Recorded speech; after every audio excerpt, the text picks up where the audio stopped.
Blueprint Studio. मैं स्वागत करता हूं और आशा करता हूं कि आप सभी स्वस्थ और मस्त होंगे। दोस्तों, बदलाव एक दिन में नहीं आता, लेकिन एक दिन जरूर आता है। मैंने इस बात का जिक्र इसके पहले भी किया है, लेकिन आज मुझे इस मंच से ये बात कहते हुए बेहद आनंद और फक्र महसूस हो रहा है कि दोस्तों, इस बदलाव की शुरुआत अब हो चुकी है। कल 10 अगस्त 2023 को संपूर्ण दुनिया ने इस वर्ल्ड बायोफ्यूल डे को मनाया, लेकिन मैं दावे के साथ कह सकता हूं कि जिस अनोखे ढंग से एमसीएल ने इसे मनाया है, शायद ही कोई होगा दुनिया में जिसने इसको इतना महत्व दिया होगा। दोस्तों, हर हाथ को काम देना, किसान तथा महिलाओं का सक्षमीकरण करना और साथ ही साथ हर रोज जो लोगों को प्रॉब्लम्स आते हैं उनका सॉल्यूशन देना, भारत को फिर से सुजलाम सुफलाम बनाना और संपूर्ण विश्व को सस्टेनेबिलिटी की राह पर ले जाना, एमसीएल का जो ये 5E मिशन है दोस्तों, अब इससे हकीकत में आने में ज्यादा समय नहीं लगेगा। और मैं इसलिए ये स्टेटमेंट इतने कॉन्फिडेंस के साथ में दे रहा हूं क्योंकि दोस्तों, इसकी शुरुआत कल हो चुकी है और सेमिनार में कल का जो दिन था वहां पर इस विषय पर संपूर्ण दिवस चर्चा हुई है। दोस्तों, जैसा कि मैंने पहले भी कहा है कि एमसीएल अपने आप को बेचना नहीं चाहती और ना ही अपने किसी एसोसिएट कंपनी को गिरवी रखना चाहती है, लेकिन सवाल यह उठता है कि फिर इतना बड़ा काम हम कैसे करने वाले हैं। कल पूर्ण दिवस जो सेमिनार हुआ, उसके बाद इस प्रश्न का उत्तर लेकर लौटने वालों के चेहरों पर जो मुस्कान थी, जो समाधान था, वो देखकर हमें भी बड़ी प्रसन्नता हुई। और दोस्तों, अब मुझे बिल्कुल ये आत्मविश्वास है, पूरी तरह से मुझे विश्वास है कि अब किसी के दिल में कोई संदेह नहीं रहा होगा। तो चलिए इसी आत्मविश्वास के साथ आगे बढ़ते हैं और हम आज का ये सेमिनार, आज का ये वेबिनार जो है रेवोल्यूशन बिगिंस 52। दोस्तों, लेकिन इस कार्यक्रम को शुरू करने से पहले चंद महत्वपूर्ण बातें आज के इस वेबिनार के बारे में। दोस्तों, यह वेबिनार एक टेलीविजन प्रसारण की तरह है जिसमें आप सभी मुझे देख और सुन सकते हैं, लेकिन मैं आपको देख नहीं सकता। आप सभी से यह रिक्वेस्ट है कि कृपया अपना अपना इंटरनेट कनेक्शन चेक कर ले। अपने साथ एक पानी की बोतल, नोटपैड और पेन रखें और जरूरी सूचना दोस्तों, चैट बॉक्स में दी गई लिंक के ऊपर जाकर आपका फीडबैक हमारे साथ शेयर करना ना भूलिएगा। तो चलिए आगे बढ़ते, यानी कि आज के हमारे सुविचार की ओर। आज का हमारा सुविचार है सफल होने का एकमात्र वादा, सफल होने का एकमात्र वादा, मेहनत दुगनी और उम्मीद ज्यादा। जी हाँ दोस्तों, और यही सीख मिलती है हमें हमारे अगले आने वाले स्पीकर के जीवन से। दोस्तों, जब जब मुश्किलें आई तब तब उन्होंने अपनी मेहनत को दुगना 4 गुना कर दिया है और ज्यादा बढ़ाया है। दोस्तों, मुश्किलों को भी चुनौती देने के इनके इसी स्वभाव के कारण आज एमसीएल यहाँ इस मुकाम तक पहुंचा है। तो चलिए अब आप लोगों का ज्यादा समय न लेते हुए मैं यहाँ इस मंच पर सीधे उन्हें आमंत्रित करना चाहूंगा। तो स्वागत कीजिए इस रिवॉल्यूशन की एक मजबूत कड़ी, executive director of MCL, miss Prachi Dhole. Thank you Mangesh sir. नमस्कार, एमसीएल परिवार में एक बार फिर से मैं आप सबका स्वागत करती हूँ। और चलिए हम बढ़ते हैं आज के वेबिनार सेशन की ओर। हम सभी ने कार्बन फुटप्रिंट, ये जो सेंटेंस है या ये जो कंसेप्ट है, इसको कई बार सुना होगा, लेकिन एक्चुअली क्या होता है कार्बन फुटप्रिंट और क्या इम्पोर्टेंस है उसका अभी इस ग्लोबल वार्मिंग के लिए, क्लाइमेट चेंज के लिए और हमारे डेली जीवन के लिए and at the end sustainable products के लिए, ये आज हम समझेंगे। तो जब भी हम कार्बन फुटप्रिंट यानी उसका अगर डायरेक्ट डेफिनेशन देखते हैं तो वो है कि एक इंसान ने अपनी जो डेली एक्टिविटीज है, यानी सुबह से उठने से लेके रात को सोने तक, उसने कितना कार्बन डाइऑक्साइड अपने एटमॉस्फेयर में एमिट किया है, कितना कार्बन डाइऑक्साइड उसने उत्सर्जित किया है। अभी ये डेली जो फ्यूल हमें लगता है, गैस लगता है, ट्रांसपोर्टेशन के लिए लगता है, या जितना फ्यूल हम कभी इलेक्ट्रिसिटी यूज करते हैं, टीवी यूज करते हैं, कितना फोन चार्ज करते हैं, क्या खाते हैं, कितने पेट्रोकेमिकल प्रोडक्ट्स यूज करते हैं, इन सभी का कैलकुलेशन कार्बन फुटप्रिंट में होता है। कैसे इसको मेजर करें, ये बहुत बड़ा एक चैलेंज है कि क्या हम अपना जितना भी कार्बन डाइऑक्साइड हम एटमॉस्फेयर में उत्सर्जित कर सकते हैं, क्या हम उसको मेजर कर सकते हैं। तो ये जो प्रॉब्लम था उसका ही जो सोल्यूशन है, आज की जो कहानी है वो ऐसे ही एक कॉलेज गोइंग स्टूडेंट की है, जिसने इस प्रॉब्लम का सोल्यूशन जो है वो पूरे हमारे भारत और देश का और पूरे वर्ल्ड को भी दिया है। तो उसका जो नाम है वो है प्राची शेवगाकर। और ये प्राची शेवगाकर जो है वो पुणे से बिलोंग करती है। इन्होंने क्या किया कि जो इनको एक असाइनमेंट दिया था कि जो वो कॉलेज गोइंग स्टूडेंट होने के बाद में कि आप कुछ ऐसा बनाइए जिसके वजह से हम सबके लिए वो यूजफुल रहे। तो इन्होंने वेबसाइट पे चेक किया, गूगल पे चेक किया कि क्या ह्यूमन के लिए, हमारे सब के लिए कौन सा सबसे ज्यादा चैलेंजिंग आज के दुनिया में है। तो उन्होंने गूगल ने आंसर दिया उसको, क्लाइमेट चेंज। क्लाइमेट चेंज एक ऐसी चीज है, ऐसा प्रॉब्लम है जो अभी ह्यूमैनिटी के लिए बहुत ज्यादा इंपॉर्टेंट है। इन्होंने सोचा कि क्लाइमेट चेंज के लिए एज अ पर्सन वो क्या कर सकते हैं। तो उसका जो सोल्यूशन था जो गूगल ने उनको दिया वो एक सिंपल है कि अगर हर कोई इंसान अपना कार्बन डाइऑक्साइड उत्सर्जन कम करे तो उसके वजह से क्लाइमेट चेंज को हम बहुत ज्यादा कंट्रोल में ला सकते हैं। लेकिन उसका मेजरमेंट कैसे करें, तो इन्होंने एक ऐप बनाया कि वो ऐप के लिए हम कूल द ग्लोब नाम का उनका एक ऐप है, जिसके वजह से हम डेली बेसिस पे कितना कार्बन डाइऑक्साइड उत्सर्जित करते हैं वो काउंट कर सकते हैं। और इनका जो ऐप है वो भारत देश में ही नहीं बल्कि 40 से भी ज्यादा कंट्रीज में इनका ऐप यूज होता है। और 26,000 से ज्यादा इनके यूजर्स है जो इनको डेली दिखाते हैं कि इन्होंने आज कार्बन डाइऑक्साइड कितना इस्तेमाल किया। अगर हम एवरेज देखते हैं तो अमेरिका में जो एवरेज इंसान कार्बन डाइऑक्साइड उत्सर्जित करता है वो है 16,000 kg पर डे। और एक एवरेज इंडियन अगर हम देखते हैं तो उसका है 2 टन पर डे, यानी 2,000 kg per day.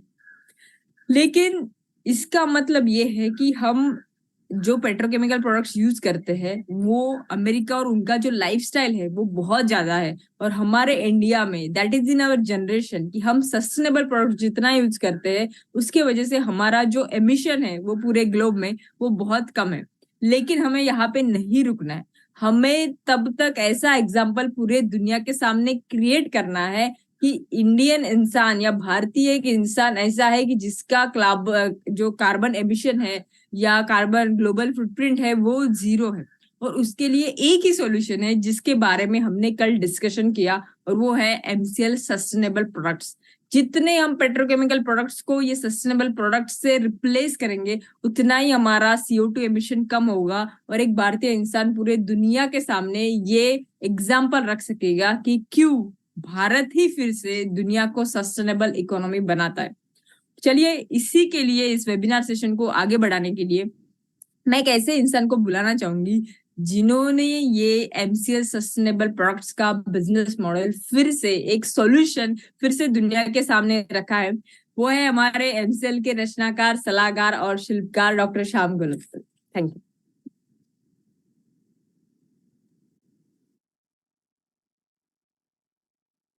Thank you madam. दोस्तों नमस्कार, मैं डॉक्टर श्याम गोलक फिर से एक बार आपका इस ट्रेनिंग सेशन में स्वागत करता हूं। मैं आशा करता हूं कि आप सभी लोग स्वस्थ हैं और आप अपने साथ अपने परिवार का, यानी घर का परिवार और एमसीएल परिवार दोनों का ख्याल रखें। मैं ये भी उम्मीद करता हूं कि आप सभी लोग 1 घंटा बहुत अच्छी एक्सरसाइज कर रहे हो, अपने हार्ट अपने लंग को मजबूत कर रहे हो और अपनी इम्यूनिटी को बढ़ा रहे हो।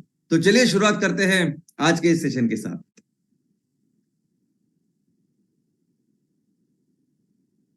दोस्तों कल हम सभी ने मिलके हमारे एमसीएल परिवार में जितने उद्योजक हैं, हर राज्य से वो उद्योजक आए थे और हम सबने मिलके कल मुंबई में अंतरराष्ट्रीय जैव ईंधन दिन मनाया।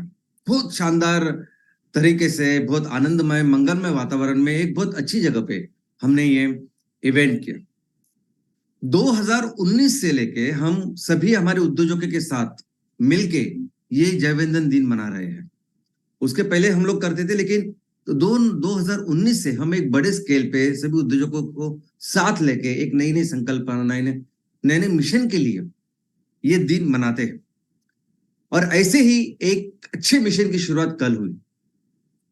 और मैं देख रहा हूं कि कैसे हर साल ये जो हमारा इवेंट है, ये जो ये जो एक बहुत बड़ा कॉन्फ्रेंस या बहुत बड़ा त्योहार हम जिसे कहते हैं, कैसे ये हमें अपने मिशन के तरफ, हमारे उद्देश्य की तरफ लेके जा रहा है, आज मेरे आंखों के सामने हो रहा है। और मैं खुद ये महसूस कर रहा हूं दोस्तों कि किस तरह से अगर आपके सामने कोई अच्छा उद्देश्य है, किसी किसी अच्छे मकसद के लिए अगर आप कुछ काम कर रहे हो, तो कैसे ये प्रकृति, ये कायनात जिसे हम भगवान कहते हैं, ये भगवान किस तरह से हमारी हेल्प करता है, ये मेरे आंखों के सामने हो रहा है। मैं इसको महसूस कर रहा हूं। हमने इस पूरे ऑर्गेनाइजेशन की, इस कंपनी की, इस मिशन की स्थापना की, शुरुआत की, इसलिए कि हमें इस जलवायु परिवर्तन से, क्लाइमेट चेंज से इस दुनिया को बचाना है, पर्यावरण को बचाना है, पर्यावरण का ख्याल रखना है, इस दुनिया को फिर से सस्टेनेबिलिटी की राह पर लेके जाना है। और सबसे इंपॉर्टेंट वो करने के लिए हमारे लोगों का ख्याल रखना है, क्योंकि ये काम करने के लिए सभी लोगों ने कंट्रीब्यूट करना चाहिए, और वो करने के लिए हमारे लोग सक्षम होने चाहिए। उनके रोज के जो दिन के डेली के जो प्रॉब्लम्स हैं, जो चैलेंजेस वो फेस करते हैं, वो सॉल्व करने चाहिए हमें। ऐसा हमेशा मुझे लगता था। और ये सभी प्रॉब्लम की सबसे इंपॉर्टेंट शुरुआत होती है इकोनॉमिक प्रॉब्लम से। अगर आपके घर में खाने के लिए नहीं होता, अगर पर्याप्त जो चीजें वो नहीं होती, तो आप पढ़ाई भी नहीं बहुत बार कर सकते। माता पिता को भी लगता है कि कब ये जल्दी बड़ा होगा और दो हाथ बटाएगा, दो पैसे लाएगा। और इसके हिसाब से ये सामाजिक प्रगति के लिए आर्थिक प्रगति होना बहुत जरूरी है। जब हम किसी को भी कहेंगे ना, आप पर्यावरण का ख्याल रखो, सब कुछ करो, लोग पहले अपना पेट देखेंगे, पहले अपनी आर्थिक परिस्थिति सबकी अच्छी होना जरूरी है। तो इस मिशन के साथ, इस विचार और उद्देश्य के साथ हम निकले, और हम नहीं जानते थे कि आगे किस तरीके से ये पूरा रोड मैप होगा, किस तरह से हर एक छोटी सी चीज जो इसके लिए जरूरी है वो हम कर सकेंगे। और ये सबके साथ होता है। शायद कोई भी किसी अच्छे मिशन के ऊपर काम करने की शुरुआत करे तो उसके हाथ में कोई ना मैप होता है, ना कोई उसे पूरी गाइडलाइन वगैरह ब्लूप्रिंट लाके देता है कि देखो तुझे आप ऐसे काम करना है। लेकिन अगर आप दिल से करो ना, तो ये माँ, ये प्रकृति, ये हमें बहुत पूरी तरह से हेल्प करती है। और वही मैंने देखा। अभी आज अगर आपने देखा तो रिवॉल्यूशन बिगन्स, ये जो शुरुआत हुई उसका 50 सेकंड यानी 52वां एपिसोड है। यानी बराबर एक साल पहले, एक साल में 52 वीक्स होते हैं, हफ्ते होते हैं। तो बराबर एक साल पहले मैंने सबके सामने इसी दिन, अंतरराष्ट्रीय जैव ईंधन दिन के ऊपर, मैंने पहली बार बायोकोल, एमकोल के बारे में वो संकल्पना सबके सामने रखी। अभी वो संकल्पना समझते समझते 3-4 महीने निकल गए। और उसके बाद जब हमने जनवरी से इस प्रोजेक्ट के ऊपर काम करना शुरू कर दिया, तो दोस्तों आज देखिए ना, जनवरी एंड में ऐसा हो रही है कि हमने शुरुआत कर दी, क्योंकि तब तक हम बहुत ज्यादा डिपेंडेंट थे बाकी के लोगों के ऊपर। फिर भी आज अब सिर्फ 7 महीने में हमने 22 प्रोजेक्ट लगाए, 22। और अब इस पोजीशन में कि हम बहुत फास्ट आगे के प्रोजेक्ट लगाने वाले। लेकिन देखिए ना कैसी शुरुआत हुई। हमने इस मिशन की शुरुआत सिर्फ सीएनजी प्रोजेक्ट के साथ की थी। जब पिछले एक साल पहले जब एमकोल की संकल्पना आपके सामने रखी, आपके साथ शेयर की, तब उसके पहले ऐसे बायोमास उगाया जाता है और उससे फिर बायोकोल बनाया जा सकता है। और उसमें ही नेपियर ग्रास ऐसे उगाओ और उससे बायोकोल तैयार करो, उससे आप कोयला रिप्लेस करो हर एप्लीकेशन में। इसका सिंपल रिसर्च पेपर भी नहीं था। रिसर्च पेपर समझते आप? यानी किसी साइंटिस्ट ने, किसी वैज्ञानिक ने अगर कोई काम किया है और उसने कहा है कि इससे ऐसा हो सकता है, तो वो काम का रिसर्च, वो सबके सामने प्रस्तुत करता है कि देखो ये मेरा काम है। और बहुत बार उस रिसर्च के बाद वो अपनी पेटेंट भी फाइल करता है कि मेरा ये काम किया है और मेरे नाम से ये पेटेंट रहेगा, जो कुछ है वो। लेकिन ऐसे रिसर्च पे सिंपल किसी ने काम, तो किसी ने प्रोजेक्ट लगाया, फैक्ट्री लगाया, तो छोड़ ही दीजिए। कोई रिसर्च पेपर भी नहीं था कि ऐसे नेपियर ग्रास उगाओ और आप बायोकोल तैयार करो और ये कोल को रिप्लेस करेगा। और देखिए आज किस परिस्थिति में, किस मकाम पे हम लोग हैं। और ये सबके सामने है दोस्तों। ये जो पूरा जलवायु परिवर्तन हो रहा है ना, इसका 80% से ज्यादा रिस्पॉन्सिबिलिटी या जिम्मेदार अगर कोई है तो वो है ये कोयला। अभी जब मिशन के साथ की थी तो शायद इसके बारे में नहीं पता था कि अभी कोयले को ही ऊपर उसको रिप्लेस करना पड़ेगा, लेकिन ये माँ ने ही बताया, माँ ने ही ये रास्ता दिखाया कि ये कोयला सबसे इंपॉर्टेंट है। इतनी पढ़ाई, इतनी रिसर्च, सब कुछ करने के बाद आज पता चल रहा है कि सबसे बड़ा दुश्मन अगर कोई है तो कोयला है। ये जब से इंडस्ट्रियल रिवॉल्यूशन हुआ, जेम्स वाट के इंजन की जब खोज हुई और उसके बाद उस हवा की भाप क्या कर सकती है, उसकी ताकत हमको जब पता चली मनुष्य को, तो उसने इस भाप पे चलने वाले यंत्रों की खोज की और फिर यंत्रों के साथ शुरू हुआ इंडस्ट्रियल रिवॉल्यूशन। और इस यंत्र को, इस भाप को बनाने के लिए पूरे यानी इतने सारे साल इंडस्ट्रियल रिवॉल्यूशन में जो अमेरिका ने काम किया, यूरोप ने काम किया, जापान ने काम किया, जिसकी वजह से ये सभी अभी प्रगत देश है, डेवलप्ड इकोनॉमी है, इन्होंने बहुत सारे साल इतना ज्यादा कोयला जलाया है, इतना ज्यादा कोयला कि ऊपर अभी जो ये पूरा ग्लोबल वार्मिंग जो हो रहा है, क्लाइमेट चेंज हो रहा है, जलवायु परिवर्तन हो रहा है, इसलिए सिर्फ और सिर्फ इस कोयले से हो रहा है। पेट्रोल डीजल के ऊपर आज भी गाड़ियां चल रही है, आपके सामने गाड़ियां का नंबर बढ़ रहा है। अभी आप मुझे बताइए 20-30 साल पहले, 30 साल पहले कितनी गाड़ियां होती थी? आज गाड़ियां बढ़ रही, ठीक है, आज पेट्रोल डीजल का उपयोग बढ़ रहा है। वैसे ही था पहले, गाड़ियां पेट्रोल डीजल का बहुत कम कंट्रीब्यूशन था, सबसे ज्यादा कंट्रीब्यूशन अगर कोई होगा, किसी का होगा तो कोयले का। और ये आज भी सच है। आज हमारे सामने डीजल पेट्रोल जलता हुआ दिख रहा है, लेकिन पीछे आज भी जो दुश्मन सबसे ज्यादा हमें नुकसान पहुंचा रहा है, इस पर्यावरण को बर्बाद कर रहा है, वो कुछ है तो ये कोयला। आप बिजली हमारी तो है ही, लेकिन थोड़ा थोड़ा करके बिजली अभी नेचुरल गैस से बन रही है, लेकिन अभी भी सबसे ज्यादा बिजली दुनिया में जो बनती है ना, 75% वो कोयले से बन रही है दोस्तों। और बिजली के बिना 1 घंटा कोई भी नहीं रह सकता। आई मीन बाकी के ऑलमोस्ट हर जगह, सभी देशों में। और ऐसे टाइम पे, और ऊपर से आप देखेंगे ना कि रशिया यूक्रेन के युद्ध के बाद तो वो भी देश जिन देशों ने कोयला बंद किया था कि हमें नहीं कोयला चाहिए क्योंकि इतना बर्बादी कर रहा हूं, ये सभी प्रगत यूरोपियन देश वो फिर से कोयले के ऊपर गए क्योंकि उनको नेचुरल गैस नहीं मिल रही अभी रशिया से जितनी चाहिए होती।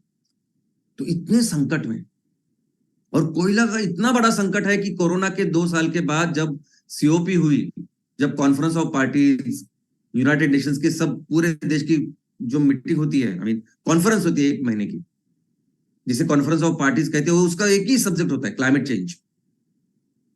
जो 26वीं पार्टी हुई, जो 26वां कॉन्फ्रेंस हुआ, उस कॉन्फ्रेंस में पूरी दुनिया से सिर्फ एक ही उनका मकसद था उस टाइम, एक ही लक्ष्य था कि उस कॉन्फ्रेंस में कोयले को पूरी तरह से हटाने का प्रस्ताव पारित हो, लेकिन नहीं हुआ। और आज परिस्थिति ऐसी है कि रशिया और यूक्रेन के युद्ध की वजह से कि कोयला और ज्यादा यूज कर रहे हैं। और ऐसे सिचुएशन में एमसीएल जो सॉल्यूशन लेके आज दुनिया के सामने आई है ना, ये सॉल्यूशन एक वरदान से कम नहीं है दोस्तों। ये सॉल्यूशन यानी वरदान है उस धरती माँ का हमारे लिए, इस प्रकृति का। और ये प्रोडक्ट क्या करेगा, ये कोयला, ये जो एमकोल हम बना रहे हैं ना, ये पूरी दुनिया को तो बचेगा ही, लेकिन जो कंट्रीब्यूशन हमसे होगा हमारे हाथों से, ये बहुत ये माँ दिखा रही है रास्ते। और इसमें से भी कोयले से अभी क्या करेंगे, तो अभी सभी तहसील में जो फैक्ट्रियां लगेगी ना, उससे पहले तो हम ये कुकिंग फ्यूल जो है, ईंधन चूल्हा घर का, वो जलाएंगे। क्योंकि आज भी 43% ऐसे परिवार है कि जिन परिवार में बिल ना एलपीजी है, ना कोई नेचुरल गैस है, कुछ भी नहीं, सिर्फ लकड़ी जलाते वो लोग। और वो लकड़ी की वजह से, गोबर की वजह से या आधी जली बिली इतना धुआं, इतना पोल्यूशन हो रहा है कि इतनी हमारी महिलाओं, माताएं और बच्चों की बहुत तबीयत खराब होती है उससे। और 43% जब मैं कहता हूं कि भारत में ऐसी परिस्थिति है, तो शहरों में कम है। ऑफकोर्स शहरों में हो सकता है 5% लोग ऐसे करते हो, लेकिन गांव में कुछ गांव ऐसे, कुछ तहसील ऐसे कि 60-70% लोगों के पास नहीं है। और अभी कैसे लेंगे, क्योंकि एलपीजी अभी पहुंच गया 1100 रुपए सिलेंडर हो गया, घर का सिलेंडर 85 रुपए हो गया, कमर्शियल सिलेंडर हो गया 120-25 रुपए, कैसे करेंगे? तो ऐसी सिचुएशन में फिर से माँ ने रास्ता दिखाया कि एम कुकिंग सिस्टम। अभी एम कुकिंग सिस्टम भी अगर आप देखोगे कि ऐसे नहीं कि आप एक तो वो पिलेट्स होंगे, ऐसे नहीं कि आप डालेंगे और जलेंगे, वो भी वैसे भी होंगे, वैसे भी हमारी कुकिंग सिस्टम होगी, वैसे भी हमारे चूल्हे होंगे, और ऐसे भी चूल्हे होंगे कि जिसमें ये पिलेट से गैस बनेगी और वो गैस जलेगी, यानी आपको लगेगा ही नहीं कि एलपीजी जल रहा है कि हमारा पिलेट। और ऐसा पिलेट जो घर में आप शांति से अपने किचन में घर में रख सकते हो, कभी फटेगा नहीं हो, कभी उससे कोई विस्फोट नहीं होगा, कभी कोई दुर्घटना नहीं होगी, कभी कोई एक्सीडेंट नहीं होगा। अभी आज की तारीख में आप जाके देखिए कि एलपीजी से कितने सारे एक्सीडेंट होते हैं, कितनी आग लगती है, इतना बड़ा कंट्रीब्यूशन। और ये सब कुछ जो करा रही है ना, वो हमारी प्रकृति माँ करा रही है। और अभी उसके बाद जब लोगों की बात आ रही है, लोगों के लिए क्या कैसे काम करें, अभी तक मैं कह रहा था कि हम अपने लोगों के लिए, अपने पहले तो हमारे तहसील के जो एमसीएल परिवार के लोग हैं, पहले उनके लिए काम करें, बाद में धीरे धीरे करके लोगों के लिए काम करें। लेकिन आज तो इस तरीके से हम आपके सामने हैं, इस तरीके से कुदरत ने, माँ ने हमें रास्ता दिखाया ना कि अभी हम हर एक की जिम्मेदारी ले सकते हैं। हर एक व्यक्ति जिसको आज जरूरत है, हर एक परिवार जिसको आज जरूरत है, इनकम की हो सकती है, एजुकेशन की हो सकती है, मेडिकल फैसिलिटी की हो सकती है, उस सबकी जिम्मेदारी ले सकते हैं हम। इस लेवल पर, इस मकाम तक इस माँ ने, इस प्रकृति ने हमें लाके रखा है। और मैं महसूस करता हूं ये कि जब एक अच्छे मकसद के साथ, अच्छे उद्देश्य के साथ जब आप निकलते हो ना, ये जो कहते हैं ना कि पूरी कायनात आपको मदद करती है ये करने के लिए, ये एक्चुअली होता है। और ये प्योर साइंस है, ये ऐसा भी नहीं कुछ मनगढ़ंत वगैरह, सब कुछ 100% साइंस योग है। जैसे आपका मोबाइल फोन लगता है ना, 1 सेकंड में कहीं से किधर से भी आप बात कर सकते हो। वो मोबाइल में क्या कोई वायर नहीं होता है, कुछ नहीं होता, क्या होता है, कैसे जाता है, कैसे आवाज कर सकता है, कैसे टीवी पे देख सकते हैं कुछ भी आप। वैसे ही जो स्ट्रॉन्ग विचार अगर आपके मन में है, स्ट्रॉन्ग कोई अच्छी कल्पना, देखो आपकी कल्पना और उस पेड़ की कल्पना, कुछ पानी में रहने वाले जीव की कल्पना, जो विचार, थॉट्स, ये सब एक होने चाहिए, तो वो स्ट्रॉन्ग सिग्नल बनेगा। अगर वहां हमारे दुनिया में जो रहने वाले जो जीव है, अलग अलग वनस्पति है, अलग अलग प्राणी, उनको भी अगर लगता हो कि ये जो पर्यावरण का भी हानि हो रही है, हमारा एकमेव घर बर्बाद हो रहा है, कोई तो आए बचाए, कुछ तो काम करे, अगर उनको भी ऐसा लगता है, उनके भी वो थॉट चल रहे हैं, मेरे भी थॉट चल रहे हैं, आपके भी चल रहे हैं, वो चाहते हैं कि कोई कुछ ऐसा करे, मैं चाहता हूं कि मैं उसके ऊपर काम कर रहा हूं, तो ये सभी के थॉट्स वगैरह, जो फ्रीक्वेंसी है, ये जो वेव्स जो है ना, ये वो ताकत निर्माण करते हैं। और फिर हम पहुंचते हैं फिर उस जगह पे कि हम सबका, हर एक व्यक्ति की हम जिम्मेदारी ले सकते हैं, इस पर्यावरण की जिम्मेदारी ले सकते हैं। और मैं बहुत शुक्रगुजार, मैं बहुत प्रार्थना करता हूँ और बहुत वंदन करता हूँ हमारी माँ को कि जिसने हमें ये रास्ता दिखाया और हमें चुना है बेसिकली ये काम करने के लिए।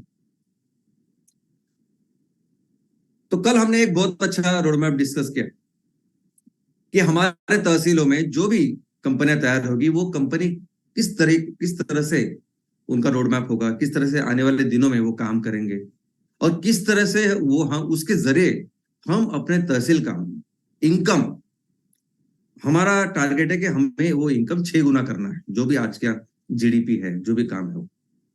हमारा टारगेट है कि हमारे हर व्यक्ति को 100% एम्प्लॉयमेंट मिलना चाहिए। हमारा मिशन है कि हमें ऐसे बिजनेस करने हैं, इस तरह का इकोनॉमी का निर्माण करना है कि हर कोई चीज जो आज हमें तहसील में चाहिए ना, अच्छा एजुकेशन चाहिए, अच्छी मेडिकल फैसिलिटी चाहिए, अच्छे रोड चाहिए, पीने के पानी का प्रॉब्लम नहीं चाहिए, टॉयलेट सैनिटेशन की सुविधा चाहिए, ये सब जो चीजें हैं ना, जिसके लिए शायद पैसे लगते हैं, वो हम करें सब, और मिलके करेंगे हम। तो हमें अपने तहसील को ना एक सुजलाम सुफलाम संपन्न वैभवशाली ऐसा तहसील करना है, जिसमें बहुत अच्छा इनकम हर एक का जितना पॉसिबल उतना हो, और जो भी बेसिक जो चीजें चाहिए होती है वो उनके हो बहुत अच्छी तरीके से। यानी वही हम लोग लेके जाना चाहते हैं कि जहां हम लोग थे हजारों साल पहले। भारत दुनिया का नेतृत्व हर जगह से करता था, कोई भी ऐसी चीज नहीं है दोस्त, हर एक चीज के ऊपर मैं आपको बता सकता हूं डिटेल में बता सकता हूँ कि किस तरह से हमने नेतृत्व किया। मेरा बहुत फेवरेट एग्जांपल हमेशा होता है केदारनाथ का, क्योंकि हर साल उसमें वो फ्लड आता है। उत्तराखंड में जो केदारनाथ का मंदिर जो हमने बिल्ड किया है 1000 साल पहले, अभी भी लोगों को पता नहीं किस तरह से किया होगा ये काम, क्यों नहीं होता, क्यों उस मंदिर को। और उस मंदिर के पीछे उन्होंने बहुत बड़ी शिला रखी, यानी जब भी पानी आता है ना, तो उस शिला की वजह से, उस बहुत बड़े पत्थर के, उसे पानी दो इसमें उसका विभाजन होता है। हर चीज में हम लोग आगे थे, तो वैसे ही। और इसलिए आगे थे कि हमारे पास रिसोर्सेस थे। कुदरत ने भी हमारे, एक तरफ पिताजी जैसे हमारे हिमालय है, दोनों तरफ हमारे सागर है, बनाए ही ऐसे हाथों से। इतनी सारी नदियां हैं जिनको पूछते हैं हम। तो बस इन्हीं रिसोर्सेस का उपयोग करके हम अपने तहसील में उस इकोनॉमी को निर्माण कर सकते हैं। वही करना चाहते हैं हम, जो कर रहे थे हम इतने साले, इतने हजारों साल जो हमने किया। और उसका रोड मैप कल हमने डिस्कस किया। शायद पूरी दुनिया में एकमेव ऐसे स्टार्टअप्स ये रहेंगे, अभी इनको हम कहते हैं एमसीएल सस्टेनेबिलिटी स्टार्टअप्स। कोई भी स्टार्टअप कैसे बनता है, कोई भी कंपनी कैसी बनती है कि चलो एक प्रोडक्ट बनाए हमने, अब इस प्रोडक्ट को बहुत आगे लेके जाते हैं, बहुत बेचते हैं, बहुत धंधा करते हैं, बिजनेस करते हैं, प्रॉफिट करते हैं। प्रोडक्ट है या सर्विस है, और फिर जैसे जैसे आप टाइम निकल जाते वैसे वैसे प्रोडक्ट को बेहतर बेहतर करना, सर्विस बेहतर करना, ये सब चलता रहता है किसी भी। तो कोई भी कंपनी चालू होती है प्रोडक्ट के ऊपर, सर्विस के ऊपर। कोई भी कंपनी काम करती है उनके जो प्लानिंग होती है उसके ऊपर होते हैं। हम शायद एकमेव ऐसी कंपनी होगी जो बनी है सिर्फ और सिर्फ हमारे इस तहसील के लिए और लोगों के लिए। क्या चाहिए लोगों के लिए, क्या कर सकते हैं उनके लिए, चलो वो करते हैं। क्या जरूरत है हमारी इस पर्यावरण की, हमारी इस तहसील में क्या क्या समस्या है, वो कैसे सॉल्व कर सकते हैं बिजनेस के साथ, चलो वो करते हैं। यानी पहले समस्या क्या है, जरूरत क्या है लोगों की, हमारे परिवार की, हमारे पर्यावरण की, पहले वो देखते हैं हम लोग। और उससे फिर डिसाइड करते हैं कि हम करेंगे क्या, बिजनेस कौन सा करेंगे। वैसे अगर कोई कैटेगरी पूछे बिजनेस के लैंग्वेज में, तो बिजनेस के सभी से अगर क्या बोलते हैं, बिजनेस इकोसिस्टम या आर्थिक इकोसिस्टम में अगर कोई पूछे बिजनेस के बारे में, आप कौन से बिजनेस करो, तो बताने के लिए तो हम बोलते हैं कि बायोफ्यूल, जैव ईंधन बिजनेस है हमारा। हम organic farming, organic food products हम लोग तैयार करेंगे, बेचेंगे। और एमएसपी, सस्टेनेबल प्रोडक्ट, जो रोज की जो चीजें लगती हम वो करेंगे। तो ये बताने के लिए है। अभी इसमें क्या है, सिर्फ बायोफ्यूल ऐसी चीज है ना, एम कोल, एम सीएनजी, एम एलएनजी, जो बाकी आने वाले हैं वो सब, वो ऐसी चीज होगी जो हम सेंट्रली तैयार करेंगे। एमसीएल तैयार करेगा, आपको बताएगा कि आपको ये करना है, और फिर वो स्टैंडर्डाइज जो फ्यूल है, ईंधन है, प्रोजेक्ट है, वो आपके हर जगह लगे। लेकिन बाकी की जो दो चीजें है ना, ये ऑर्गेनिक फूड और उसके सब प्रोडक्ट्स और ये एमएसपी, ये हर तहसील के लेवल पे वैसी तैयार होगी। उसका रोड मैप उस तहसील के लेवल पे तैयार होगा, वो वैसे तैयार होगा जैसे जरूरत है। मेरे लोग हैं, मेरे लोग क्या कर सकते हैं, किस तरह से उनको आमदनी मिल सकती है, क्या उसके हिसाब से फिर हम ये प्रोजेक्ट तैयार करेंगे। और शायद एकमेव ऐसी कंपनी होगी दुनिया में कि जो सिर्फ और सिर्फ लोगों के लिए काम कर रही है और लोगों के लिए ही आगे काम करते रहेगी। तो एक वाक्य में अगर कहेंगे कि आपके कंपनी का लक्ष्य क्या है, तो हमारा लक्ष्य है दोस्तों सस्टेनेबिलिटी। सस्टेनेबिलिटी यानी हम हमारे तहसील को, एक तो हमारा स्टार्टअप है जो हर तहसील के लेवल पे है, और हमारा स्टार्टअप का लक्ष्य है एक शब्द में सस्टेनेबिलिटी। इसका मतलब क्या है? इसका मतलब यह है कि ये दुनिया पिछले 450 करोड़ साल से जैसे चल रही थी, 350 करोड़ साल से ये इस दुनिया के ऊपर जीव की उत्पत्ति हुई, और तब से लेकर अभी तक करोड़ों जीव है हमारे सामने, वनस्पति है और प्राणी है। और इन हर जीवों की व्यवस्था ख्याल माने रखा है, एकदम बहुत जबरदस्त ऐसी उसने सिस्टम बनाई जिसे हमें पर्यावरण कहते हैं। अब इस पर्यावरण चींटी का भी ख्याल रखती है, वो हाथी का भी ख्याल रखती है, मनुष्य का भी ख्याल रखती है, वो पंछी का भी ख्याल रखती है। हर सोच नहीं सकते, और हमारी इतनी हैसियत नहीं है मनुष्य की कि जो अपने हाथ से लैब में कोई पौधा तैयार करे, एक छोटा सा। तो हमारी तो कुछ है ही नहीं, हम तो सिर्फ उस करोड़ों जीवों में से एक है। लेकिन हमने क्या किया, हमने खुद के स्वार्थ के लिए पिछले 200 सालों में इतनी बदमाशी की, हमें पता था कि ये सब गलत है, ये सब हो रहा है, फिर भी हमने इसको पूरी तरह से बिगाड़ा है। इंडस्ट्रियल रिवॉल्यूशन का ये जो पूरा पीरियड था, ये पिछले 70-80 साल जो गए 1900 के पहले इनिशियल, उसमें इतनी मनमानी की हम लोगों ने, मनुष्य ने, ये आर्थिक रिवॉल्यूशन के नाम पे। पता सामने हो रहा था, सामने नदियां खराब हो रही थी, इतने धुआं काला सब हो रहा था, कर रहे थे हम, कि आज ऐसी परिस्थिति है कि इस पूरे पर्यावरण को हमने खराब करके, यानी अभी पूरे डिस्ट्रक्शन की राह पे हम लोग, कगार पे हैं। तो हमारा ये संकल्प है एक शब्द में कि हमें फिर से 200 साल पहले जो जिंदगी थी, जैसे दुनिया चल रही थी ना, वैसे लाना है। बस ये हमारा लक्ष्य है। तो कौन सा काम करेंगे हम? तो हम काम करेंगे ऑफ कोर्स ईंधन वाला काम करेंगे। जो भी फॉसिल फ्यूल है, जिस तरह का फॉसिल फ्यूल है और जिस अलग अलग जिस एप्लीकेशन में आता है, उसको पूरी तरह से रिप्लेस करेंगे जैव ईंधन के साथ। जो जैव ईंधन आपका आपकी जरूरत भी पूरा करेगा और हमारे धरती का, इस पर्यावरण का ख्याल भी रखेगा। ऑर्गेनिक फार्मिंग, ये जो मिट्टी होती है ना, इस मिट्टी में भी लाइफ है, प्राण होते हैं उस मिट्टी में। प्राण यानी छोटे माइक्रोब्स वगैरह सब कुछ। इतनी डिटेलिंग की है हमारे पहले शास्त्रज्ञों ने, जब पढ़ोगे आप तो आपको पता चलेगा कितनी। लेकिन एक केमिकल डाल के, ऑर्गेनिक फार्मिंग छोड़ के केमिकल जब हमसे हम लोग डाल रहे हैं, पूरे मिट्टी की जान हमने निकाल दी है।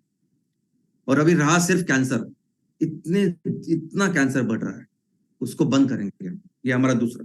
तीसरा, जो भी डेली लाइफ में हमें जो भी चीजें लगती है, सुबह से उठने के बाद शाम को सोने तक, और जिस पे सोते हैं वो सब कुछ जो भी नॉन सस्टेनेबल है उसको बंद करेंगे, उसको रिप्लेस करेंगे सस्टेनेबल चीजों के साथ। बस इतना।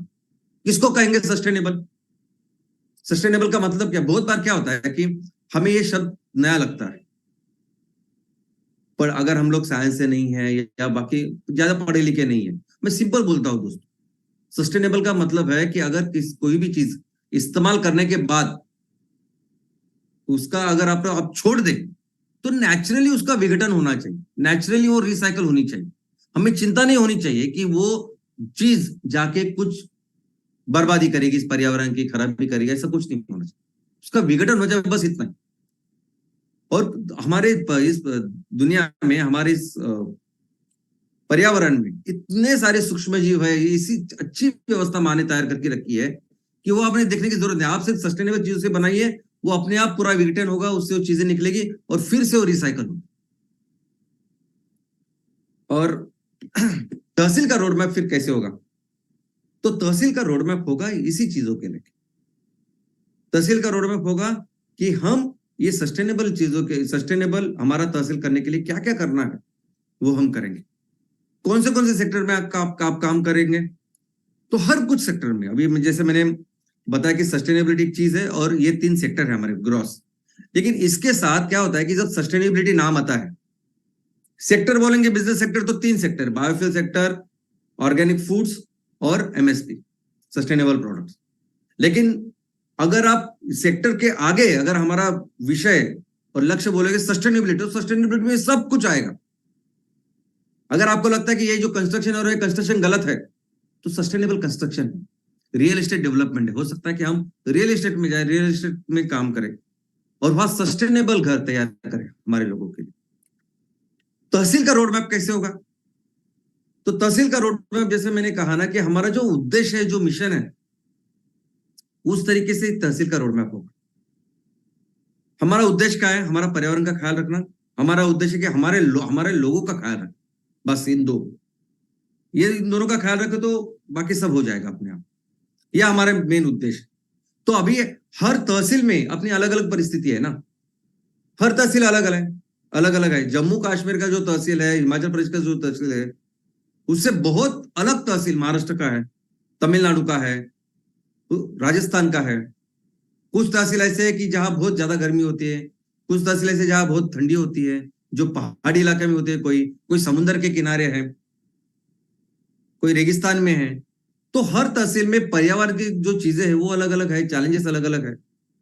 हर तहसील में जो लोग रहते हैं वो लोग अलग अलग है। कुछ तहसील में ऐसा है कि 100% खेती है, कुछ तहसील में ऐसे है कि जंगल ज्यादा है तो लोग अलग अलग तरह की प्रैक्टिस इकोनॉमिक प्रैक्टिसेस है। कुछ तहसील ऐसे कि जो उनके पशुपालन के लिए जाने जाते हैं। कुछ तहसील ऐसे कि जहां वो मच्छीमारी पूरी मच्छीमारी करते हैं। तो मेरे तहसील में अगर मेरी पर्यावरण का मुझे ख्याल रखना है, अगर मेरे हर व्यक्ति को मुझे हाथ को रोजगार देना है और अच्छा इनकम तरह के देना है, तो वो हर तहसील का रोड मैप एक यूनिक होगा, अलग होगा। और कौन तैयार करेगा वो रोड मैप? तो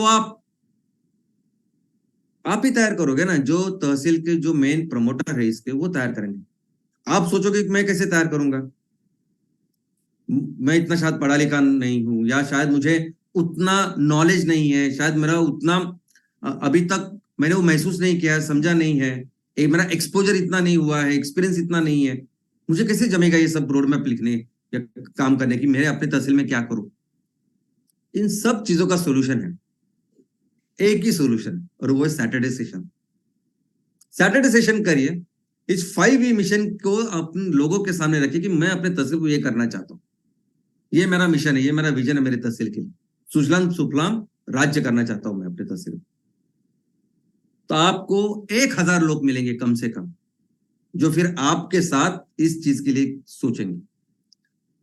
और इस सुजलाम सुफलाम राज्य में कहता हूं हमेशा तहसील को, वो इसलिए कहता हूं कि ये हर तहसील की अपनी कल्चर है, हर तहसील का अपना एक स्पेशलाइजेशन है, व्यवस्था है, बोली रीति है, देह बोली है, उनकी अलग अलग लैंग्वेजेस है, सब कुछ है। तो इसलिए लगता है कि वो जो स्पेशलाइजेशन है आपके तहसील का, हम लोग उसका संवर्धन करें, और इसलिए वो एक तहसील और वो एक राज्य बनाना चाहते हैं हम लोग, और उसका रोड मैप बनेगा 5E के ऊपर। तो 5E में पहला ही क्या होगा? पर्यावरण, पर्यावरण का संवर्धन। सब कुछ करेंगे, जो चीज हमें पर्यावरण के लिए जरूरी है वो बिजनेस के माध्यम से करेंगे। तो वही जैसे बार बार हमें पहला हमारा फोकस अभी है कि पूरे तहसील के एलपीजी को कंपलसरी रिप्लेस करना हमारे एम सिस्टम के साथ। और उसके साथ ही ऐसे घर, ऐसे परिवार की जो आज की तारीख में जिनके पास कोई है ही नहीं व्यवस्था, उनको देना, क्योंकि वो जब लकड़ी जला रहे तो लकड़ी जलती नहीं बराबर, आपको पता है, हमेशा सूखी लकड़ी नहीं मिलती, और उसमें इतना धुआं होता है, गोबर से भी इतना धुआं होता है, बिल्कुल ठीक नहीं है, और पर्यावरण का भी नुकसान हो रहा है उससे। तो हर घर में कुकिंग सिस्टम जानी चाहिए, हर कमर्शियल जगह पे।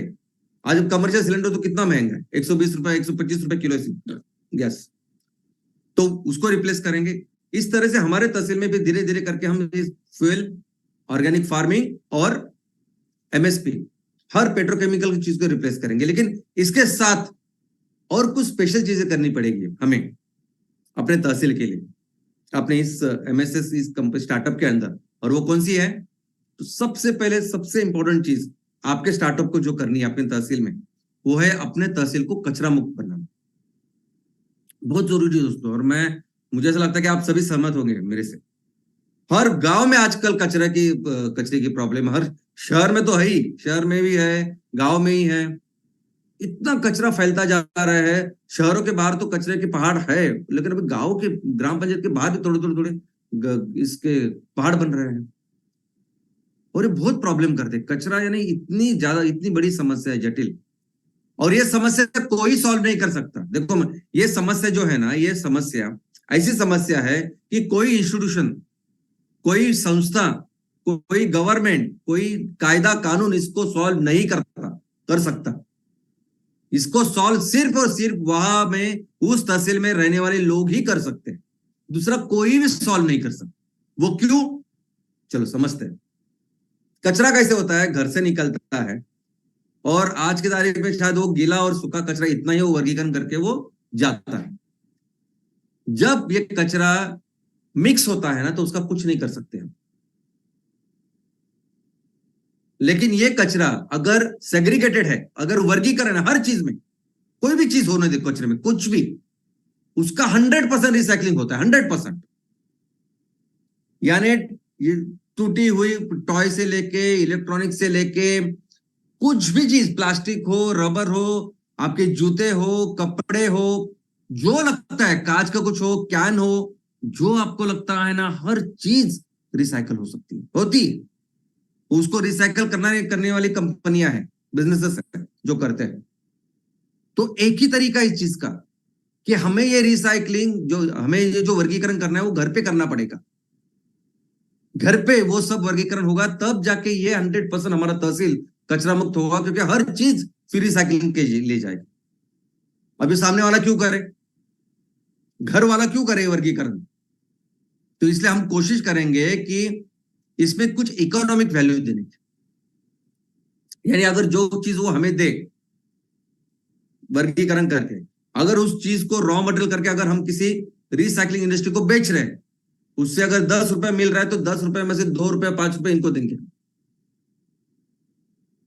उस तरीका है जैसे अब रद्दी के साथ होता है, कागज के साथ होता है। ये पेपर जो आता है अखबार, कोई अखबार हम लोग 1 महीना 1.5 महीना 2 महीने संभाल के रखते हैं। ऐसे कितने पैसे मिलते हैं हमको? 100 रुपए, 100 रुपए 150 रुपए जो कुछ, लेकिन फिर भी संभाल के रखते हैं ना 2-2 महीना। बस वैसे काम करना पड़ेगा। अगर हमने 1 रुपया भी दिया ना तो भी लोग क्या लगेगा, नहीं 1 रुपया मिल रहा है।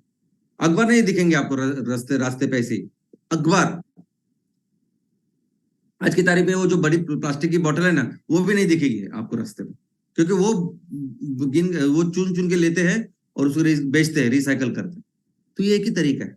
वैसे हर चीज, अगर हमने कहा कि आप कपड़े दोगे तो इतना रेट, जूते दोगे तो इतना रेट, मेटल्स दोगे तो इतना रेट, कांच की बोतल दोगे तो इतना रेट, बाकी लकड़ी वगैरह कुछ रहेगा तो इतना रेट, ये सब कुछ अगर हम लोग करेंगे, ये 50 चीजें अगर हम लोग डाले, 50 चीजें और उसका रेट डाले, देखो रेट ज्यादा इंपॉर्टेंट नहीं है, रेट डालना इंपॉर्टेंट है। एक भले ही आप ऐसी कुछ चीजें बनाओ जो चीजें हम 1 हफ्ते वो रखेगा, हमको देगा, उसको 5 ही रुपए मिलेंगे, चलेगा। लेकिन यही तरीका है ये करने का। हमको जो कबाड़ी वाला काम करता है ना, वैसे 1000 कबाड़ी का काम हमें करना पड़ेगा, हमारे यानी हमारी उस कंपनी को, स्टार्टअप कंपनी को। और बिजनेस मेकिंग ये काम है, ये बिजनेस, यानी उससे कुछ ना कुछ रेवेन्यू तैयार होगा, हमारी कंपनी में आएगा, बैलेंस शीट में आएगा, पेपर्स में आएगा, और कुछ ना कुछ जो फायदा है, प्रॉफिट है, जो हमारे लोग जो उसमें काम करेंगे उनको मिलेगा, लोगों को भी मिलेगा, कस्टमर जो इसको दे रहे हैं। सिर्फ हर दिन कचरा कौन सा लेना पड़ेगा? जो सड़ता है, जो खराब होता है, जिसका बास आएगा। फिर 1 दिन के बाद अगर उसको रखा तो नेचुरली गीला कचरा उसका जल्दी विघटन होता है, हमें स्मेल आती है, तो उसको तो सिर्फ लेके जाना पड़ेगा। और उसका तो क्या करते हैं, क्या कर सकते हैं, ये तो सदियों से हम करते आ रहे हैं, हजारों सालों से। हर घर के पीछे वो गीला कचरा लेते थे और पीछे एक गड्ढे में डालते थे, और कुछ दिनों बाद उनको पता था कि कुछ दिनों बाद इसकी खाद होती है, जो खाद फिर जाके खेतों में डालते थे। तो रिसाइकलिंग करते थे हम, हर खेडूत, हर किसान रिसाइकलिंग करता था, हर भारतीय रिसाइकलिंग करता था। आज भी कर सकते हैं, वही तो हमारी जिम्मेदारी है। शहरों में भी कर सकते हैं, गांव में तो कर ही सकते हैं, शहरों में भी जहां भी बिल्डिंग है, जहां भी बस्ती है, कुछ ना कुछ एक थोड़ा सा जगह लेके हम कर सकते हैं। तो वैसे प्रोजेक्ट आपको करने होंगे, ऐसे प्रोजेक्ट के साथ ही हम ये रिसाइकलिंग पूरे करेंगे। सेग्रीगेशन एट सोर्स, सिर्फ ऑर्गेनिक इनऑर्गेनिक, सिर्फ गीला सूखा, इससे कुछ नहीं होगा। ये ऐसे हर चीज, यानी मेरे तहसील में क्या क्या होता है ये डालना पड़ेगा हमें। अभी सबसे इंपॉर्टेंट तो अभी वो छोटे छोटे 5 रुपए के 10 रुपए के पैकेट आते हैं आजकल, कितना कचरा होता है उससे। सब कुछ अगर डाले तो वो रिसाइकलिंग होगा दोस्तों, यही है।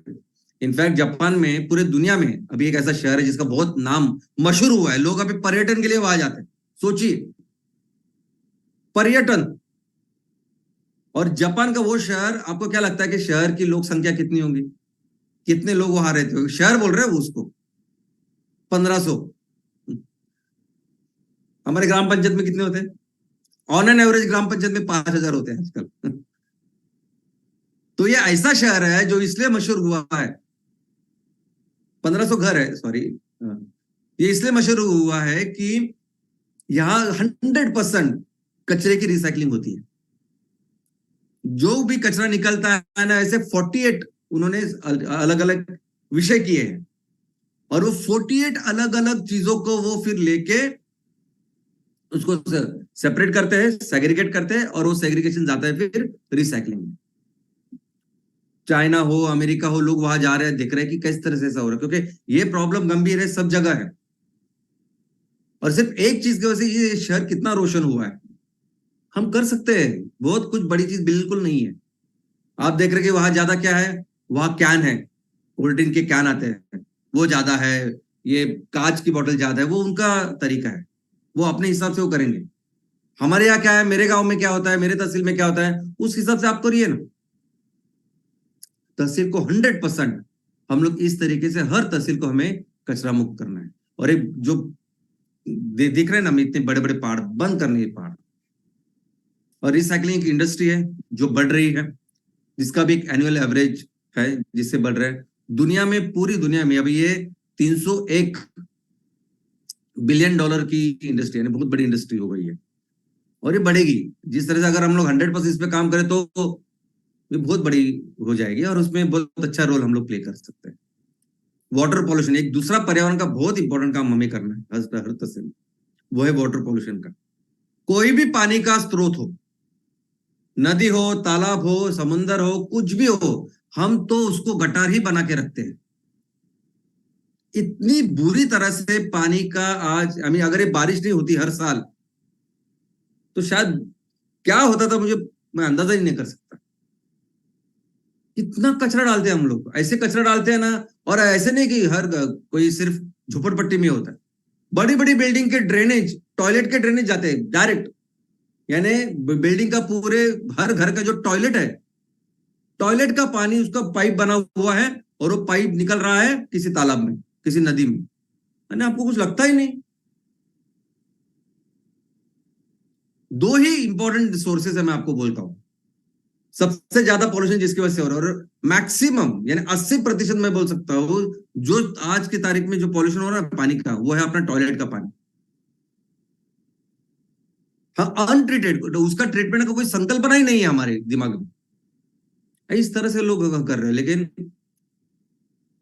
करेंगे हम उसके ऊपर प्रोजेक्ट। और दूसरा है मेन स्रोत इंडस्ट्रियल वाटर। इंडस्ट्री जो आते हैं एमआईडीसी में पूरा होता है, नाम के लिए वो पानी का ट्रीटमेंट का प्रोजेक्ट होता है, कुछ नहीं होता है।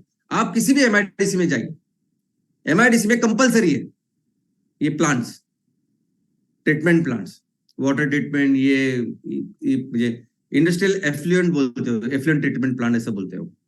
देखिए उसकी क्या परिस्थिति, कोई ज्यादा फर्क, कोई ज्यादा देखता बिकता नहीं। अगर देखते होंगे तो हमारी नदी खराब होती होगी, वापी, कल्याण, और कितने सारे ऐसे आपके रहे। अभी यमुना, दिल्ली की यमुना देखे ना, इतना बड़ा उसमें झाग होता है, झाग कहां से आता है, सबके आंखों के सामने है प्रॉपर दिल्ली में। उनको पता नहीं होता कि झाग किससे आता है। छोटा बच्चा बोलेगा साइंस का कि झाग क्यों तैयार होता है पानी में।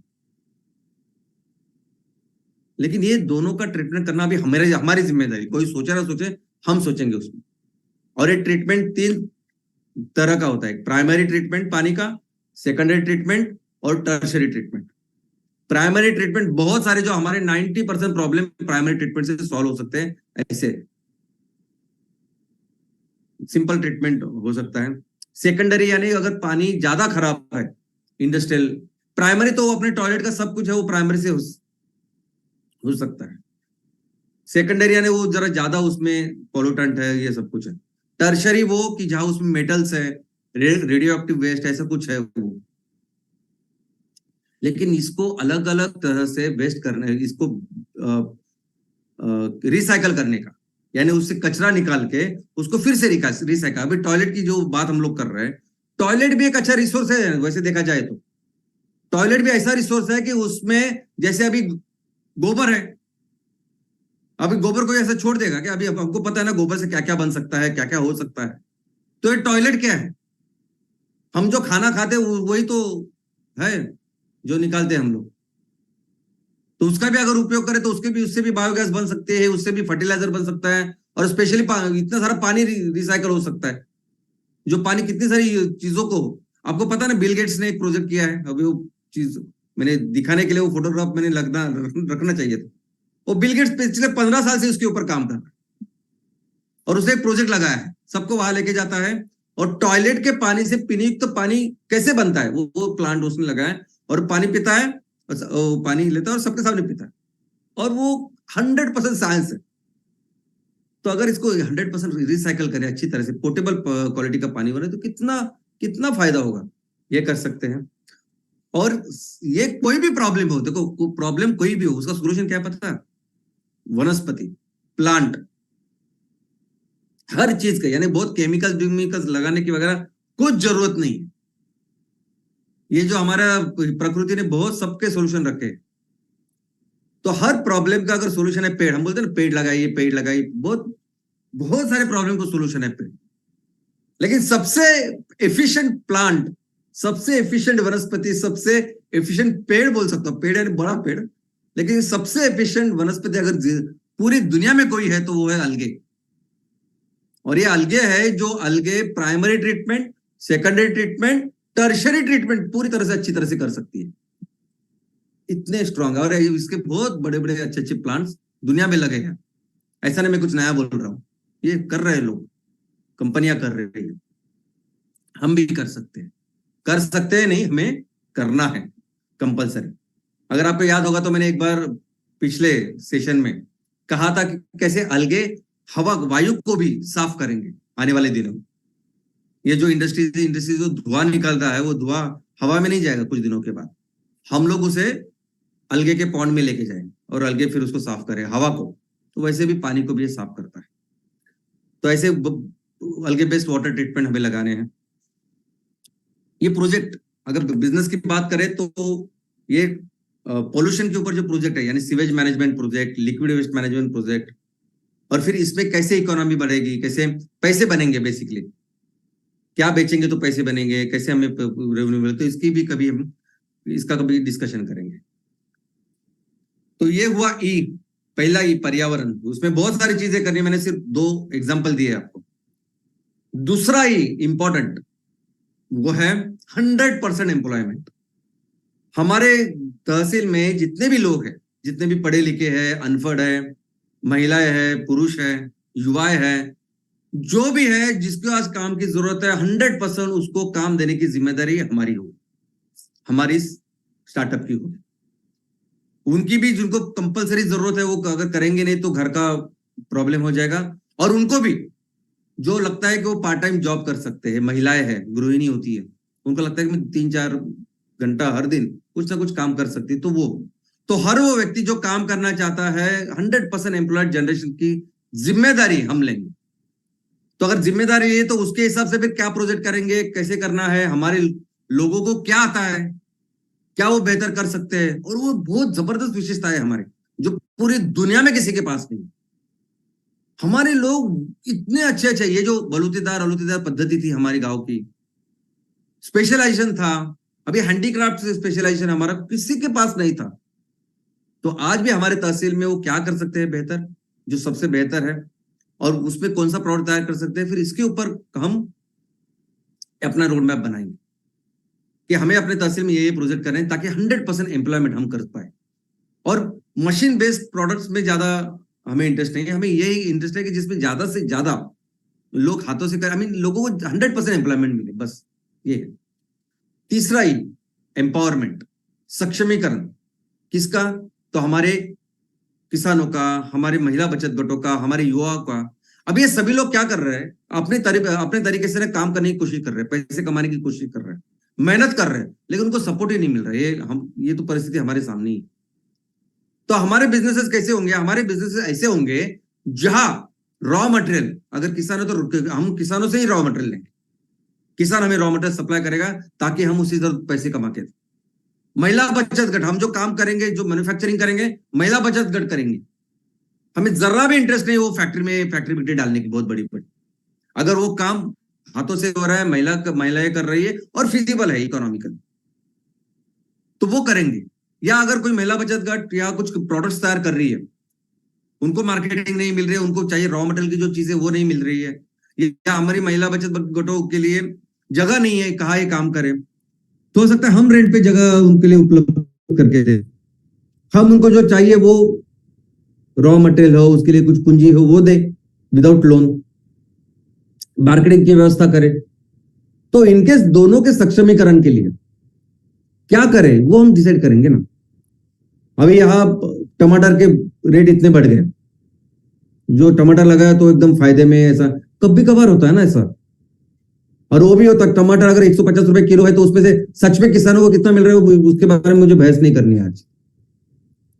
लेकिन कई सारे ऐसे प्रोडक्ट है ना कि जहां किसानों को पता ही नहीं कि अभी मैं करने वाला हूँ क्या होगा, मुझे कितने पैसे मिलेंगे, मैं जो खर्चा इसमें कर रहा हूँ उसमें वो आएगा कि नहीं, वो तक प्रॉब्लम जाते हैं। तो वहां हमें अभी वो हमारी जिम्मेदारी है, हमें वो प्रोजेक्ट्स करने, हमें वो काम करने। सिंपल सोल्यूशन हो सकते हैं। आप ये मत सोचो कि बहुत बड़ी फैक्ट्री से लगेगी 100 एकड़ पे तभी किसानों के प्रॉब्लम सॉल्व हो गए, बिल्कुल नहीं। जो भी कर सकते छोटे छोटे चीजों से हम लोग कर सकते हैं, इमीडिएटली कर सकते हैं। बहुत बार तो उसके इंफ्रास्ट्रक्चर तैयार है, कोई बंद पड़ी कोई फैक्ट्री हो सकती है, कोई सहकार क्षेत्र में बहुत सारे ऐसे प्रोजेक्ट्स हैं जो किसानों के लिए ही बने थे लेकिन अभी कुछ नहीं हो रहा है, वो कुछ कर सकते हैं। चौथा ही इकोनॉमिक डेवलपमेंट। हर घर को एक अच्छा इनकम मिलना चाहिए, हर घर का एक परिवार है, उनके बाल बच्चे हैं, उनकी भी खुशियां है, उनके त्योहार है, जरूरत है बेसिक घर हो बाकी कुछ हो, तो हर घर के लिए एक अच्छा इनकम मिले, इसके लिए हम प्लानिंग करें। इसके लिए हमारा जो रोड मैप होगा, बिजनेस रोड मैप, वो ऐसे होगा कि मेरे तहसील में जो लोग होते हैं उनको किस तरह से मैं ज्यादा इनकम करूं हर फैमिली के लिए। और पांचवा ही energy super power. Oil and gas आज भी दुनिया की सबसे बड़ी ताकत है। ये ईंधन और ऊर्जा की ताकत जिसके पास है वो किंग है दुनिया में, जो किसी का सुनता नहीं। जैसे रशिया हम देख रहे हैं, खुलेआम सब वो यूक्रेन के साथ युद्ध कर रहा है, कोई कुछ नहीं बोल रहा है, क्योंकि दुनिया में सबसे बड़ा ऑयल एंड गैस का सप्लायर है वो आज की तारीख में। कोई कुछ बोल ही नहीं सकता, सिर्फ ऊपर से बातें करते, लेकिन कोई खिलाफ नहीं है। यूक्रेन को मदद करने के लिए इतने सारे यूरोपियन देश है, एक ही नहीं जा रहा है, क्योंकि वो सब नेचुरल गैस ऑयल ले रहे रशिया से। तो हमें भी वो करना है। और उनका तो फोसिल फ्यूल है, ये अभी आने वाले दिनों में तो जैव ईंधन जो सबसे इंपॉर्टेंट है। तो हमारे गांव में, हमारे तहसील में जितना ज्यादा एमकोल हम तैयार कर सकते हैं, जितना ज्यादा एमसीएनजी तैयार कर सकते हैं, जितना फर्टिलाइजर तैयार कर सकते हैं उतना करेंगे। जितने भी बंजर जमीन है वहां भी ये ग्रास उगता है। देखो बेसिकली नेपियर ग्रास यानी क्या है, गवत है, ग्रास है। तो एक ग्रास होते उसकी जमीन बहुत हल्की रही तो भी आता है, उसकी यील्ड कम होगी, ऑफकोर्स कम ज्यादा होगी जो कुछ होगा, लेकिन आगे तो वैसे भी हम लोग कर सकते हैं। और इन्हीं पांचों के ऊपर हम अपना बिजनेस रोड मैप बनाएंगे, आप बनाओगे और आपकी पूरी टीम बनाएगी। और दोस्तों अभी परिस्थिति ऐसी है कि पूरी दुनिया के लिए, पूरी मानव जाति के लिए अभी एक आखिरी चेतावनी है। ये हमारे आंखों के सामने हो रहा है, आंखों के सामने, और सबसे ज्यादा इसका जो इफेक्ट है वो भारत के ऊपर हो रहा है। भारत का देख रहे हैं आप कि वो आईपीसीसी का जो 6वां रिपोर्ट है, आईपीसीसी वो इंटर गवर्नमेंटल पैनल है क्लाइमेट चेंज के ऊपर, कि जिसने जो रिपोर्ट बना, जिसमें पूरी दुनिया के सबसे बड़े एक्सपर्ट्स है लगे हुए, यूनाइटेड नेशन ने वो पैनल तैयार किया है। वो रिपोर्ट देता है हर 5 साल, 1990 से चालू किया, वो आज अभी 6वां रिपोर्ट है, बीच में गैप भी सब कुछ। और उन्होंने अभी रिपोर्ट पे कहा कि सबसे ज्यादा परिणाम जिसका होगा, जिसके ऊपर होगा, जिस राष्ट्र के ऊपर होगा, जिसकी इकोनॉमी के ऊपर होगा, वो है भारत। क्योंकि भारत वो देश है जिसको जो और आज भी पूरी तरह से डिपेंडेंट है प्रकृति के ऊपर, एग्रीकल्चर के ऊपर। और फिर वही एग्रीकल्चर के ऊपर नंबर 1 सबसे ज्यादा प्रादुर्भाव परिणाम होगा इसका, क्लाइमेट चेंज का। और उसी से फिर भारत का सामाजिक और आर्थिक नुकसान होने वाला है, और हमारे सामने है दोस्तों ये, और बहुत लेट ऑलरेडी हो चुका है। और ऐसे में आप सभी के जो प्रोजेक्ट्स है, ऐसे परिस्थिति में हमारे जो कंपनियां हैं वो एक्चुअली सबसे बड़ा सोल्यूशन है। क्योंकि ऐसे ये जो आप ग्लोबली जिस चीज के ऊपर लोग सोल्यूशन करके पैसे डाल रहे हैं, इन्वेस्टमेंट कर रहे हैं, वो बिल्कुल चीज कुछ भी नहीं है। ये इलेक्ट्रिक व्हीकल की बात कर रहे हैं, ये सोलर पैनल, ये एकदम बकवास है, बिल्कुल सस्टेनेबल नहीं। जो पेड़ कर सकते हैं वो क्यों, वो जो पेड़ आपको ऊर्जा दे सकते हैं वहां आप पैनल लगा रहे हो। अगर आपकी जो परिस्थिति अलग है, वहां अलग अलग पेड़ है ना, प्रकृति ने सबकी व्यवस्था की है। आप उसके बारे में सोचो ना, बायोलॉजिकली क्या कर सकते हैं लोग। तो ये बिल्कुल सस्टेनेबल नहीं है। लोगों के पास एक्चुअली दुनिया में एक्चुअली सोल्यूशन नहीं है। ईवी बढ़ रही है, लेकिन उसके लिए इलेक्ट्रिसिटी के लिए कोयला ज्यादा बढ़ रहा है उधर। और ऐसी परिस्थिति में एमसीएल सस्टेनेबिलिटी स्टार्टअप्स यही सोल्यूशन है। आप अपने तहसील में जो करने वाले हैं ना, ये सबसे बड़ा सोल्यूशन जो हम कर रहे हैं सब लोग मिलकर, और ये सोल्यूशन दुनिया के सामने हम रखने वाले हैं। हर तहसील में सस्टेनेबल स्टार्टअप काम करेगा, और ये सोल्यूशन, ये जो चीज है जो हम कर रहे हैं भारत में, ये हम दुनिया के सामने रखेंगे कि देखो ये सोल्यूशन, इस तरीके से हम दुनिया को बचा सकते हैं और बचाएंगे, करेंगे। और ये जो प्रोसेस है ना, इस प्रोसेस में भारत दुनिया की सबसे बड़ी इकोनॉमी बनेगा, भारत दुनिया की सबसे बड़ी आर्थिक महासत्ता बनेगा, और भारत फिर से सभी तरीके से सभी क्षेत्रों में दुनिया का नेतृत्व करेगा। धन्यवाद।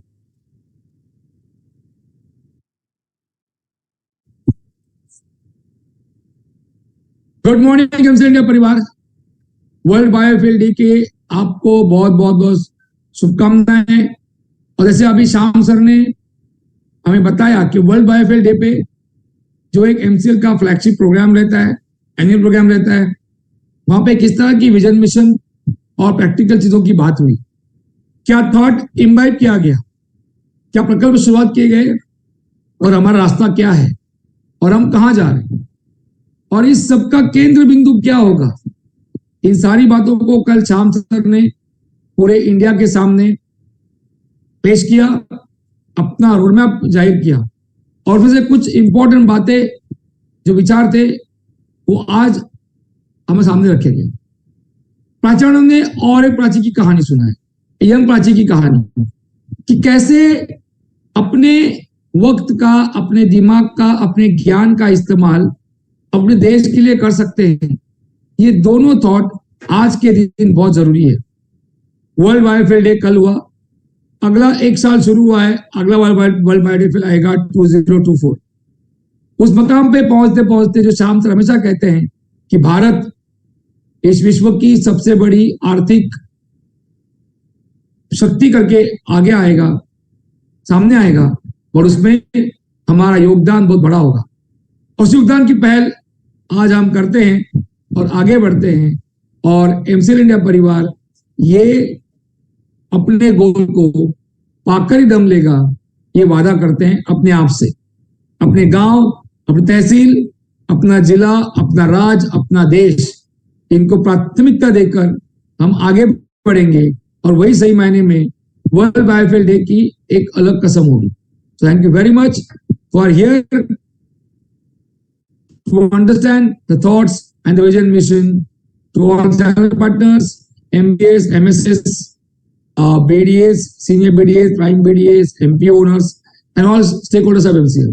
जी हाँ, आज हमें फक्र से कहने का वक्त आ गया है कि हमें इस देश की मिट्टी का वास्ता है, और MCL ही भारत का रास्ता है। जय Hind. Thank you very much doctor लवेश sir. And दोस्तों, यहाँ पर मैं आप सभी लोगों को फिर एक बार याद दिला दूं कि जो चैट बॉक्स में लिंक आप लोगों के साथ में शेयर की गई है, उस लिंक के ऊपर जाकर आपका फीडबैक हमारे साथ शेयर करना ना भूलिएगा। दोस्तों, यहाँ पर मैं शुक्रिया अदा करना चाहूंगा प्राची मैडम का, जिन्होंने फिर एक बार आज ये बताया कि किस तरह से हमारे युवा हमारी ताकत है, और उन्होंने उस प्राची, एक छोटी बच्चे की जो कहानी बताई है, उससे फिर एक बार प्रेरणा मिलती है। धन्यवाद, thank you very much Prachi madam.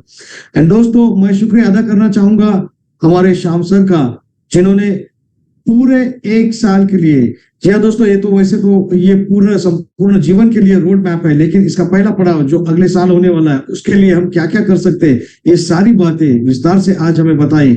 और फिर एक बार हमें ये बताया कि अगर हमारे पास कोई प्रॉब्लम्स है तो उसके सोल्यूशन भी हमें प्रकृति ने दिए, बस हमें उनका इस्तेमाल करना हमें आना चाहिए। दोस्तों, इन्हीं प्राकृतिक संसाधनों का अगर हम इस्तेमाल अगर करते हैं तो किस प्रकार से हम हमारी इकोनॉमी डेवलप कर सकते हैं, हमारे लोगों के चैलेंजेस को सॉल्व कर सकते हैं, और साथ ही साथ एक अच्छा स्वस्थ समाज और स्वस्थ भारत और सुजलाम सुफलाम भारत हम बना सकते हैं। So thank you very much doctor Shyam sir, और साथ ही साथ आप सभी हमारे प्राइम बीडीएस, हमारे बीडीएस, हमारे एमएसएस, हमारे सभी चैनल पार्टनर्स और हमारे परिवार के सभी सदस्यों का मैं तहे दिल से शुक्रिया अदा करना चाहता हूं। और इस चैलेंज को कल वर्ल्ड बायोफ्यूल डे हुआ 10 अगस्त एंड ये कतई मतलब it's just a coincidence actually. See आज 11 अगस्त है, तो आज ये सारी संपूर्ण भारत के सामने फिर एक बार, कल कुछ लोग थे लेकिन आज संपूर्ण भारत के सामने डॉक्टर श्याम सर ने इस मिशन को और हमारे इस रोड मैप को रखा है। तो चलिए इस रोड मैप को हम पूरी तरह से फॉलो करते हैं और अगले साल के हमारे वर्ल्ड बायोफ्यूल डे से पहले श्याम सर को इस बात के लिए हम बोलते हैं कि किस प्रकार से हमारी ये पूरी टीम फख्र करने के लायक है। So thank you very much. और तब तक के लिए मैं आप सभी लोगों को ये रिक्वेस्ट करूंगा कि आप अपने परिवार का सेहत का और पूरे एमसीएल परिवार की सेहत का ख्याल रखिएगा। और इसी के साथ मैं आपका होस्ट, आपका दोस्त मंगेश शेलार ये घोषित करता हूं कि आज का यह वेबिनार यहीं पर समाप्त हुआ। धन्यवाद।